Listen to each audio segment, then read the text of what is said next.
Sejumlah masyarakat sipil bacakan petisi dan orasi berisikan "Selamatkan Demokrasi". Mereka menggelar di Tugu Monumen Dusun Talangsari, Desa Rajabasa Lama, Kecamatan Labuhan Ratu, Lampung Timur. Sekaligus agenda Kamisan ke-804 bagi warga korban kekerasan HAM lalu pada Kamis, tanggal 1 Februari tahun 2024. Pembacaan petisi itu dilakukan serentak pada hari itu di berbagai wilayah seluruh Indonesia oleh 135 organisasi, serta didukung setidaknya 108 tokoh maupun aktivis. Ketua Paguyuban Keluarga dan Korban Talangsari Lampung, PK2TL, Edi Arsadat mengatakan bahwa pembacaan petisi tersebut sebagai upaya menyelamatkan Indonesia dari kepentingan dan ambisi kekuasaan serta kroni-kroninya dengan mengembalikan Indonesia untuk kepentingan rakyat seluruhnya. Korban, jangan diam, jangan diam, lawan. Ya,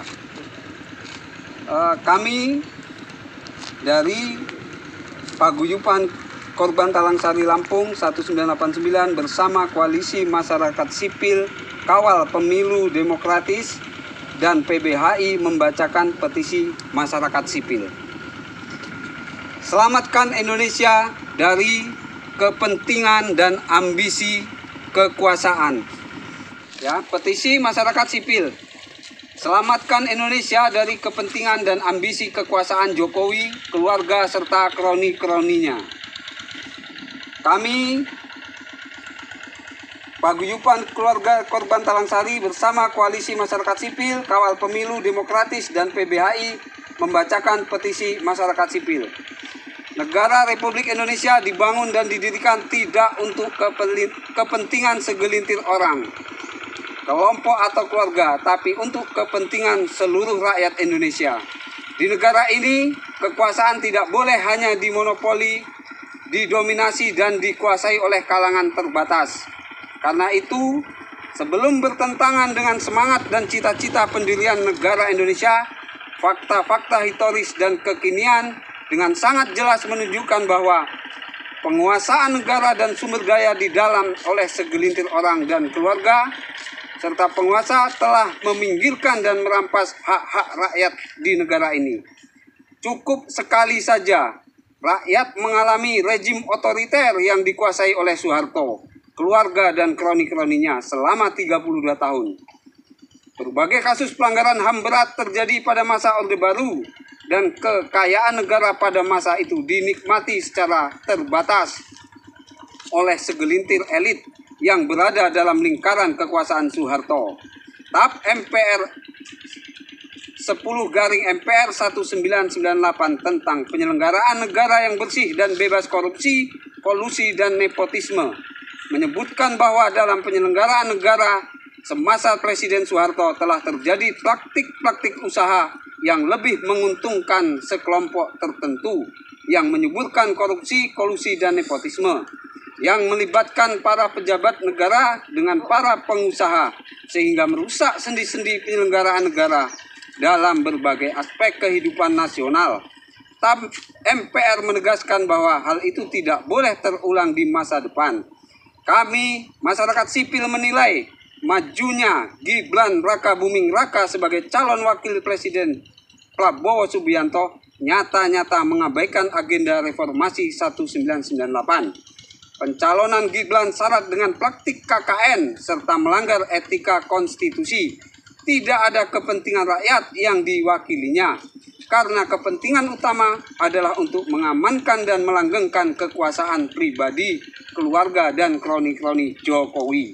Ini jelas tidak sejalan dengan tujuan negara sebagaimana tertuang di dalam konstitusi dan mengancam hak konstitusi negara. Gibran tidak layak menjadi calon wakil presiden karena lahir dari proses yang merusak etika kehidupan bangsa dan tidak konstitusional. Pencalonan Gibran menginjak-injak akal sehat kita dalam berbangsa dan bernegara serta mengingkari konstitusi.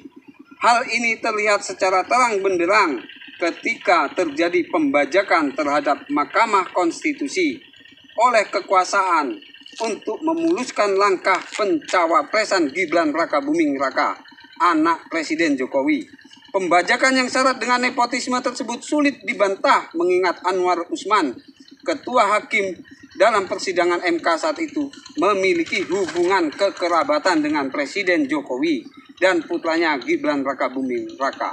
Dengan demikian, putusan Mahkamah Konstitusi nomor 90/PUU XX 1/2023 yang memberi dan memuluskan jalan bagi Gibran untuk maju sebagai cawapres Prabowo Subianto jelas syarat KKN. Putusan MK yang jelas menyatakan terjadi pelanggaran etik berat tidak digunakan sebagai dasar untuk mengevaluasi, bahkan membatalkan pencalonan Gibran sebagai cawapres. Pada realitanya Gibran tetap dan terus dicalonkan. Hal ini sesungguhnya menunjukkan bagaimana kekuasaan Jokowi, keluarga, dan kroni-kroninya benar-benar telah membajak lembaga negara. Mereka tidak lagi memperdulikan hidup dan prinsip-prinsip dasar dalam konstitusi negara. Semua hal diakali demi mengamankan dan melanggengkan kekuasaan Jokowi, keluarga, dan kroni-kroninya. Sementara Prabowo juga sesungguhnya tidak pantas untuk mencalonkan diri dan dipilih sebagai Presiden Indonesia mendatang, mengingat dia merupakan orang yang bertanggung jawab dalam kasus penculikan dan penghilangan paksa pada 97-98. Fakta sejarah telah membuktikan bahwa Prabowo Subianto dipecat dari dinas kemiliteran karena terlibat dalam peristiwa penculikan aktivis. Hingga saat ini Prabowo cenderung menghindar dari proses hukum yang dilakukan oleh Komnas HAM. Di sisi lain, selama menjabat sebagai Menteri Pertahanan, Prabowo juga berkontribusi terhadap kerusakan lingkungan hidup melalui proyek food estate, terutama di Kalimantan Tengah. Proyek tersebut telah menyebabkan deforestasi besar-besaran dan konflik agraria.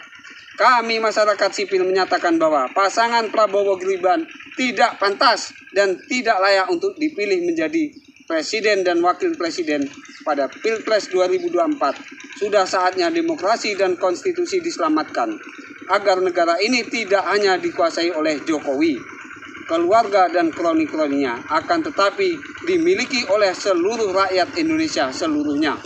Hidup korban! Jangan diam! Jangan diam! Lawan! Terima kasih Bapak-Bapak.